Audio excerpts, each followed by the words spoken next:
మిత్రులందరికీ నా నమస్కారాలు. మొన్న 10వ తారీఖున మన మాజీ ఎమ్మెల్యే బొల్లా బ్రహ్మనాయుడు గారు ప్రెస్ మీట్ పెట్టి కొన్ని విషయాలు చెప్పారు. నాకు టైఫాయిడ్ జ్వరం రావడం వల్ల 2 రోజులు లేట్ గా నేను స్పందిస్తున్నాను. బ్రహ్మనాయుడు గారు వినుకొండ మొత్తం అన్యాయాలు జరుగుతున్నాయి, కేసులు పెడుతున్నారు, నేను ఎక్కడ కూడా ఒక ఎకరం కూడా స్థలం ఆక్రమించలేదు అని చెప్పారు. అయ్యా బ్రహ్మనాయుడు గారు 212 సర్వే నంబర్ 212లో 3 ఎకరాల ముస్లిం స్థలాన్ని మీరు ఆక్రమించలేరా?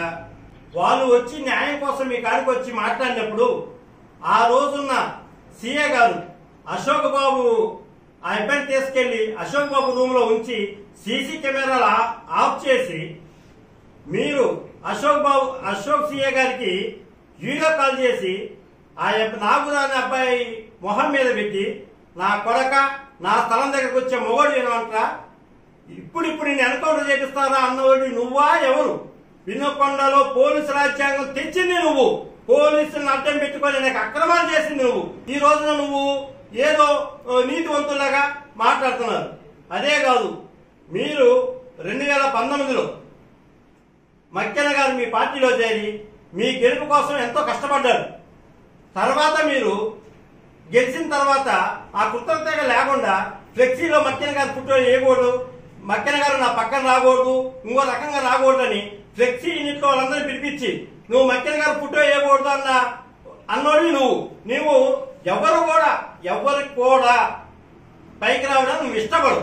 2024లో జీవి ఆంజనేయులు గారికి మక్కెన గారు సపోర్ట్ చేశారు. ఆయన గెలుపు కోసం మక్కెన గారు కానీ జనసేన కానీ బీజేపీ కానీ అందరం సమానంగా పాల్గొమంచుకున్నాము. ఆ కృతజ్ఞతతో స్నేహం చేస్తే ఎలా ఉండాలి అంటే అతని గెలుపు కోసం కష్టపడ్డాడు కాబట్టి ఏ ఫ్లెక్సీలోనైనా ఎక్కడైనా ఏదైనా సరే మక్కెన గారిని పెట్టుకుని తిరుగుతున్నారు. 2 ఎమ్మెల్యేలు. అవును, 2 ఎమ్మెల్యేలే. ఒక అతనేమో మాజీ ఎమ్మెల్యే, ఒక అతను ప్రస్తుతం ఎమ్మెల్యే. దాన్ని కూడా ఎటకారంగా మాట్లాడతా, ఎటకారం తగ్గించుకోండి బ్రహ్మనాయుడు గారు.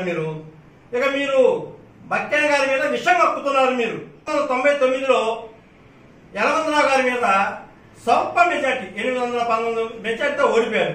కానీ మీరు ఓడిపోయి పారిపోయారు. కానీ మక్కెన మల్లికార్జున గారు ఎక్కడికి పారిపోలేదు, ఎక్కడికి కార్యకర్తల్ని 2-4 వరకు వాళ్ళ అంటా ఉండి వాళ్ళకున్న కష్టాలు సుఖాలు అన్ని కూడా ఆయన చూశారు. కాబట్టే 2004లో మక్కెన గారు గెలిచారు.